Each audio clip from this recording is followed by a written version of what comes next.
When you are young, it's all about you as you plan for the future and work for the life ahead. However, as you age, the welfare of your children become the prime concern, putting their needs ahead of your own.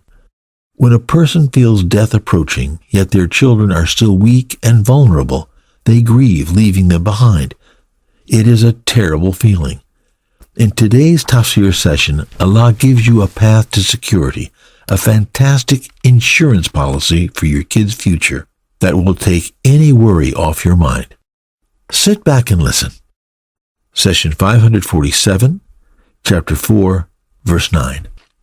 Let those who would fear for the future of their own helpless children if they were to die show the same concern. Let them be mindful of God and speak out for justice. Chapter 4, Verse 9. It is said that Muawiyah and Amr ibn al-As met in the later stages of their lives. Amr asked Muawiyah, "What remains for you of the pleasures of worldly life?" Despite being the caliph and the leader of a strong, prosperous Muslim state, Muawiyah replied, "I have grown tired of fine food and weary of elegant clothing. My only pleasure now is a cold drink of water in the shade of a tree on a hot day."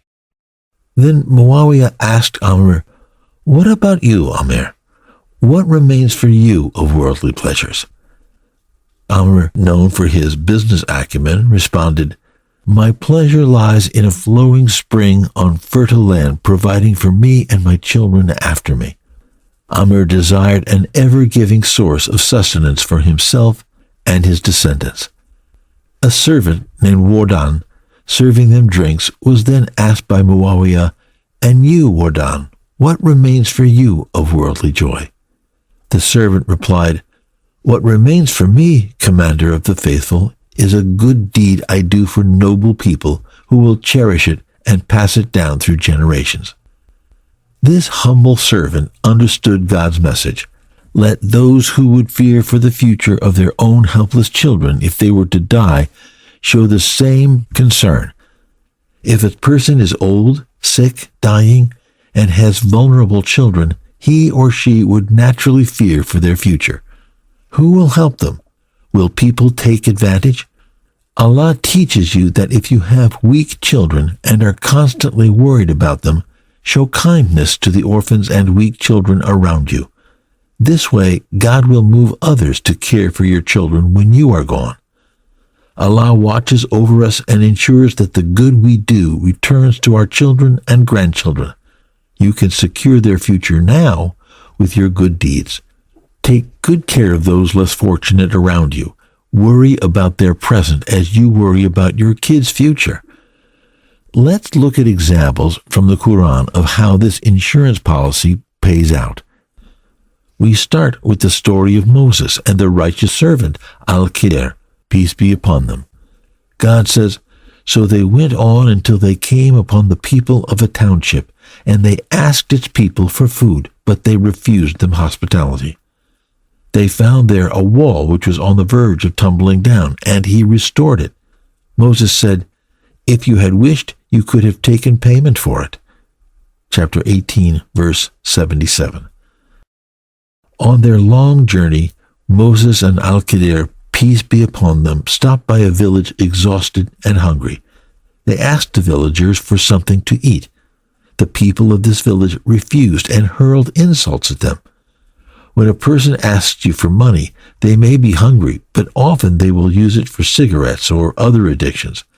However, when a traveler asks for food, you should recognize the urgency. The villagers refused to help when Moses and Al-Khidr asked for food, the most basic human need. As they were resting in the street, Al-Khidr noticed a crumbling wall about to fall and restored it. Moses loudly objected because he felt that the villagers who did not feed them deserved no help. Al-Khidr could have at the very least asked for payment for repairing the village wall. They could buy food with the money. Allah had concealed from our beloved Moses but revealed to the servant that a treasure belonging to 2 orphaned boys was hidden beneath the wall. Had the wall collapsed, the rude villagers would have undoubtedly found and stolen the treasure. Thus, erecting the wall to conceal the treasure from them was necessary until the kids reached maturity and could defend their property. Why did God protect the orphans and their wealth from the villagers? Listen to the answer from verse 82 of chapter 18. The wall belonged to 2 young orphans in the town, and there was buried treasure beneath it belonging to them. Their father had been a righteous man, so your Lord intended them to reach maturity and then dig up their treasure as a mercy from your Lord. Allah teaches us that the future of the 2 orphans was secure because of the good deeds of their fathers. In fact, God inspired the righteous servant to construct the wall in such a way as to extend its lifespan just enough until the orphans matured, perfectly timed by the divine because their father was a righteous man. Wouldn't you like the same level of heavenly care for your kids? If you answered yes, then you should heed God's instruction. Let those who would fear for the future of their own helpless children if they were to die show the same concern in all your daily actions. By living according to the Lord's teachings and taking special care of the orphans and the vulnerable around you, you ensure security for your own children long after you are gone.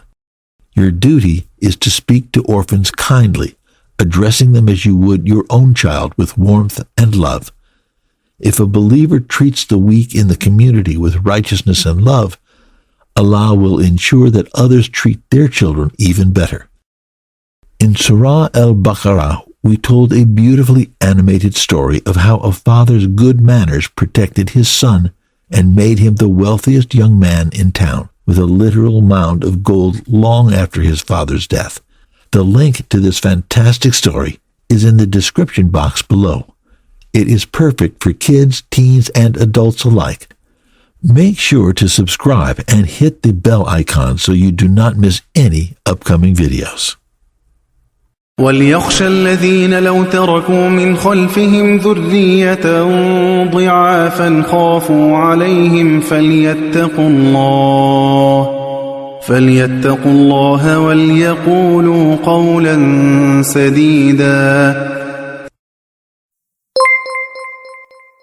The Prophet, peace be upon him, said, "Convey my teachings to the people, even if it is only a single verse." Please take a moment to subscribe and to share with your family and friends. Visit us at www.qurangarden.com.